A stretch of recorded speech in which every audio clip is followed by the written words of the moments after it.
जय हिंद, वंदे मातरम। नमस्कार साथियों, आप सभी का अपने युवा ऑनलाइन क्लासेस में स्वागत है। और दोस्तों, आज हम आपके लिए लेकर आए बहुत ही जबरदस्त आज का टॉपिक हमारा रहेगा। दोस्तों, हिंदी का टॉपिक रहेगा ऋण शब्द, यौगिक शब्द और योग ऋण शब्द क्या होते हैं, इन्हें दोस्तों हम कैसे पहचानेंगे। ठीक है दोस्तों, सभी प्रतियोगी परीक्षाओं के लिए हमारा बहुत ही महत्वपूर्ण है, जिनमें दोस्तों हिंदी टॉपिक पूछा जाता है। ठीक है दोस्तों, इसी के साथ अब चलेंगे अपने टॉपिक की ओर। इससे पहले जिन दोस्तों ने हमारे चैनल को सब्सक्राइब नहीं किया, प्लीज वह चैनल को जरूर सब्सक्राइब कर लें।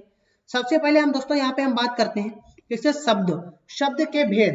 किसकी बात करेंगे, शब्द के भेद क्या होते हैं, शब्द के भेदों की बात की गई है। मुख्य रूप से अगर बात की जाए, मुख्य रूप से चार भेद होते हैं। किसके, मुख्य रूप चार आधारों पर वर्गीकृत किया गया। किसे दोस्तों, शब्द के भेदों को मुख्य रूप से चार चार आधारों पर वर्गीकृत किया गया। इतनी बात क्लियर हो गई। सबसे पहले हमारा क्या है दोस्तों, रचना के आधार पर। फर्स्ट नंबर रचना के आधार पर, उसके बाद में अर्थ के आधार पर, नंबर 3 उत्पत्ति के आधार पर, नंबर 4 रूपांतर के आधार पर। ये दोस्तों हमारे चार प्रकार हो जाते हैं। ठीक है दोस्तों, किसके, शब्द के। इसी के साथ आगे बढ़ेंगे। अब हम बात करते हैं यहाँ पे दोस्तों सबसे पहले बात करते हैं रचना के आधार पर। किसके आधार पर, रचना के आधार पर शब्द के प्रकार कितने होते हैं, 3। कौन कौन से दोस्तों, ऋण शब्द, यौगिक शब्द। पहला नंबर हमारा ऋण शब्द हो जाएगा, दूसरा यौगिक शब्द, तीसरा योग ऋण। दोस्तों पूछ दिया जाता है रचना के आधार पर हमारे शब्द के कितने भेद होते हैं, तो दोस्तों कितने होते हैं ये बता देंगे दोस्तों, 3 होते हैं। रचना के आधार पर पूछा 3। इतनी बात क्लियर, आज उन्हीं के बारे में हम जानेंगे। सबसे पहले दोस्तों आज हम बात करेंगे यहाँ पे दोस्तों किसके, ऋण शब्द। ऋण शब्द होते क्या है और किसे कहते हैं, इनके बारे में जानेंगे। इनके बारे में जानेंगे दोस्तों, ऋण शब्द क्या होते हैं और कहते किसे हैं। ऋण शब्द की बात करते हैं जिसका कोई खंड सार्थक नहीं होता है, लेकिन वे परंपरागत रूप से विशेष विशेष अर्थ प्रदान करते हैं। ठीक है दोस्तों, क्या करते हैं, विशेष अर्थ प्रदान करते हैं, तो उन्हें हम दोस्तों क्या कहेंगे, ऋण शब्द कहलाते हैं। कौन से शब्द में दोस्तों कहलाएंगे, वह हमारे ऋण शब्द कहलाते हैं। यानी कि कहने का मतलब है जिनका दोस्तों कोई खंड सार्थक नहीं होता। सार्थक यानी कि जिसका कोई अर्थ ना निकले, और दोस्तों खंड करने पर दोस्तों खंड ना किया जा सके, तो उसे हम क्या कहेंगे, ऋण शब्द कहेंगे। जैसे दोस्तों यहाँ पे अगर हम बात करते हैं ऋण शब्द की, जैसे पानी हो गया, हाथी हो गया, घोड़ा हो गया, इनके अगर हम दोस्तों खंड करेंगे तो इनका कोई सार्थक अर्थ नहीं निकलेगा, तो इन्हें हम क्या कहेंगे दोस्तों, इन्हीं को हम कहेंगे ऋण शब्द। इतनी बात क्लियर हो गई। इसी के साथ आगे बढ़ेंगे। अब बात करेंगे हम यौगिक।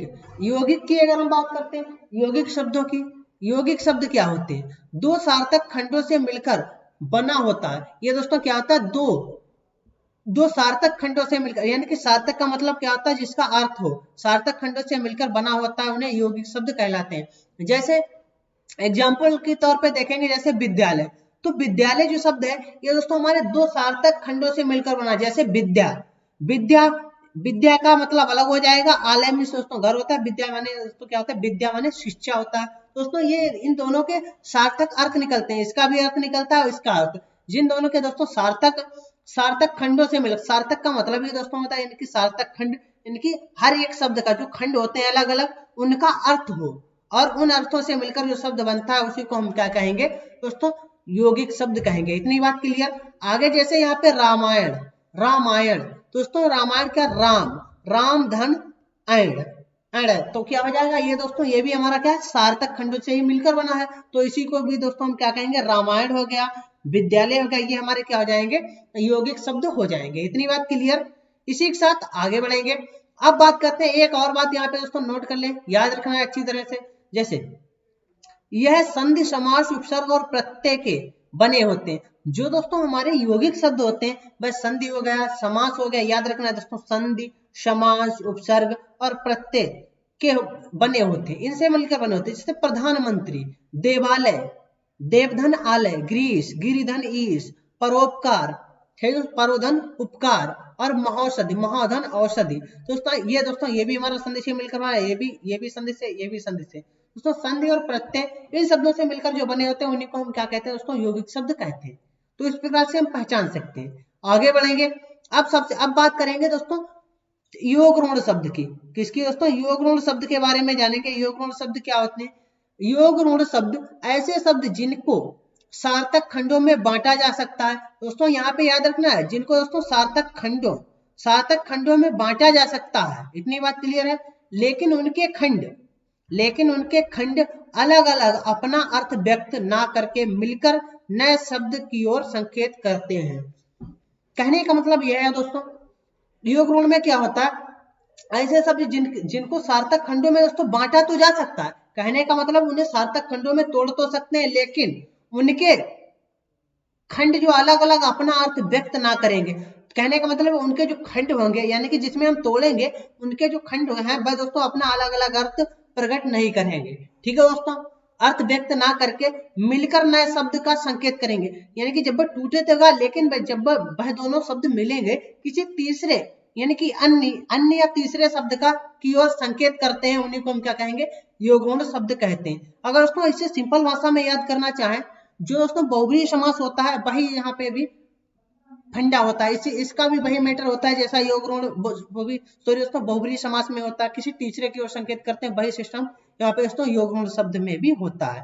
जैसे यहाँ पे दोस्तों हमने दे भी रखा है, बहुब्रीहि समास के समस्त उदाहरण योग ऋण होते हैं। यह बात याद रखनी, बहुब्रीहि समास के जो दोस्तों होते हैं उदाहरण, बस सभी के सभी क्या होते हैं, योग ऋण शब्द होते हैं। जैसे लंबोदर यानी कि लंबोदर का जब हम समास विग्रह करेंगे, लंबा है जिसका उदर, तो दोस्तों उसका अर्थ तो नहीं मिलेगा, लेकिन दोस्तों उनसे मिलकर जो शब्द बनेगा किसी तीसरा, तो लंबोदर किसके लिए है, गणेश के लिए। जैसे दिनकर ये सूर्य के लिए। जैसे चक्रपाणी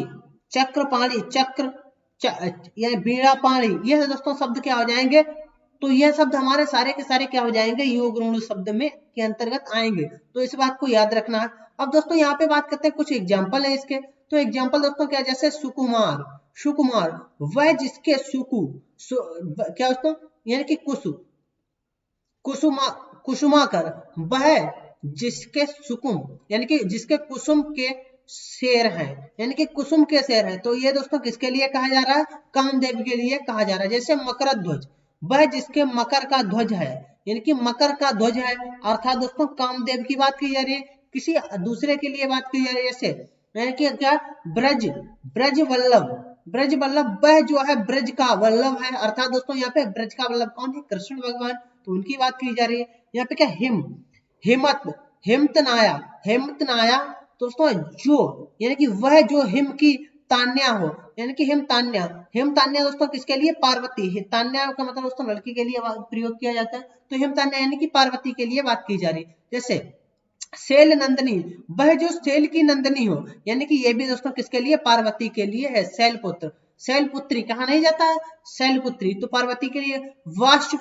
वाष्पति की बात करते हैं, वह जो वाक्य का पति हो, अर्थात दोस्तों बृहस्पति, तो दोस्तों यहाँ पे किसके लिए, बृहस्पति के लिए बात कही गई है। तो दोस्तों इस प्रकार से पहचान सकते हैं, जितने भी बहुब्रीहि समास के एग्जाम्पल मिले वह सभी के सभी हमारे क्या कहलाएंगे, योग ऋण शब्द कहलाएंगे।